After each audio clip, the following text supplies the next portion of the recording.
এরকম গরুরও ঘা হয়েছিল এরকম শরীরে, হওয়ার পরে আমার নিজেরও এরকম হইলো।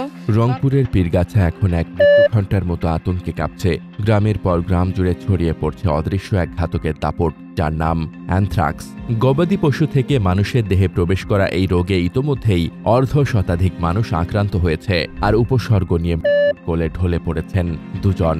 অথচ আশ্চর্যের বিষয়, স্বাস্থ্য বিভাগের পক্ষ থেকে এখনো কার্যকর কোনো পদক্ষেপ নেই। শুধু সাধারণ কিছু সতর্কতা আর দাপ্তরিক কথাবার্তা ছাড়া মাঠ পর্যায়ে প্রতিরোধমূলক ব্যবস্থা দৃশ্যমান নয়। ফলে গ্রামের মানুষের মধ্যে তৈরি হচ্ছে ভয়, আতঙ্ক আর অবিশ্বাস। গ্রামের অবস্থা আমাদের এই আশেপাশে কারো এখন গরুই নেই। গত আগস্ট মাসে অ্যানথ্রাক্স আক্রান্ত গরু জবাইয়ের পর মাংস কাটতে গিয়ে এই রোগে আক্রান্ত হন পীরগাছা সদরের মাইটাল এলাকার কৃষক আব্দুর রাজ্জাক। সব ধরনের চেষ্টার পরও তাকে বাঁচানো সম্ভব হয়নি। আক্রান্তের 6 থেকে 7 দিনের মাথায় রংপুর কমিউনিটি হাসপাতালে চিকিৎসাধীন অবস্থায় মারা যান তিনি।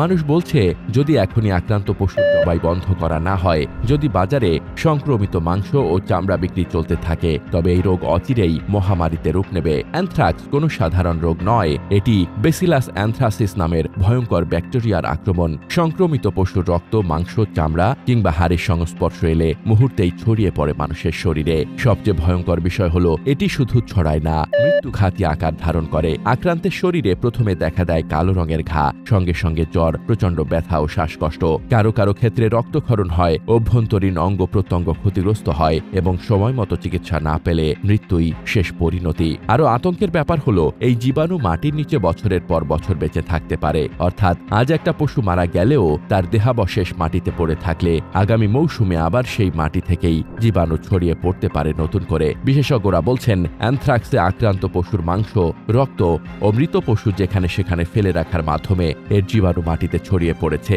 আর এই জীবাণু মাটিতে থাকে 50 থেকে 60 বছর। ফলে সেই মাটিতে গজানো ঘাস খেয়েও গবাদি পশু অ্যানথ্রাক্সে আক্রান্ত হচ্ছে। এটি কেবল একটি স্বাস্থ্যগত সমস্যা নয়, এটি একই সাথে একটি মানবিক বিপর্যয় ও অর্থনৈতিক হুমকি। গ্রামীণ অর্থনীতির বড় অংশ গরু, ছাগল ও পশুপালনের ওপর নির্ভরশীল। গবাদি পশুতে অ্যানথ্রাক্স ছড়িয়ে পড়লে কৃষক পরিবারগুলো নিঃস্ব হয়ে যাবে। আক্রান্ত পশু মারা গেলে তাদের মাংস, দুধ, চামড়া সবই নষ্ট হয়ে যায়। স্থানীয় কসাইখানা, চামড়া ব্যবসা ও মাংসের দোকানগুলোতে এই আতঙ্ক ছড়িয়ে পড়ছে। মানুষের অ্যানথ্রাক্স মূলত 2 ধরনের হয়ে থাকে। এক ধরনের অ্যানথ্রাক্স হয় পরিপাকতন্ত্রে, আর এক ধরনের অ্যানথ্রাক্স শরীরের বাইরের অংশে সংক্রমণ ঘটায়। পরিপাকতন্ত্রে অ্যানথ্রাক্স জীবাণুর সংক্রমণ হলে সাধারণত হালকা জ্বর, মাংসপেশিতে ব্যথা, গলা ব্যথার মতো উপসর্গ দেখা দিতে পারে। তবে বাংলাদেশে যে অ্যানথ্রাক্স দেখা যায় তা শরীরের বাইরের অংশে প্রভাব ফেলে। এ ধরনের অ্যানথ্রাক্সে শরীরের বিভিন্ন জায়গায় ফোড়া বা গোটা হয়ে থাকে। ফোড়া ঠিক হয়ে গেলে হাতে, মুখে ও কাঁধের চামড়ায় দাগ দেখা যেতে পারে। যেসব এলাকায় গবাদি পশু পালন করা হয়, সেসব এলাকাতেই সাধারণত অ্যানথ্রাক্সের প্রকোপ বেশি দেখা যায়। অ্যানথ্রাক্স গরু, ছাগল, মহিষ এই ধরনের প্রাণীর মধ্যে প্রথম দেখা যায়। এসব প্রাণীর মাধ্যমেই অ্যানথ্রাক্স মানুষের মধ্যে ছড়ায়। অ্যানথ্রাক্স মূলত 3 ধরনের হয়ে থাকে। এর মধ্যে 2 ধরনের অ্যানথ্রাক্স নিঃশ্বাসের মাধ্যমে ছড়ায়, যা পেটের ভেতর গিয়ে প্রাণহানির কারণ হতে পারে। অ্যানথ্রাক্স থেকে মুক্ত থাকতে হলে অবশ্যই সতর্ক থাকতে হবে। যাদের গরু, মহিষ, ছাগলের মতো গবাদি পশু রয়েছে, তারা যেন তাদের পশুকে নিয়মিত অ্যানথ্রাক্সের টিকা দেন তা নিশ্চিত করতে হবে। ভয়ঙ্কর হলো, অ্যানথ্রাক্স একটি বায়োটেররিজম এজেন্ট হিসেবেও পরিচিত।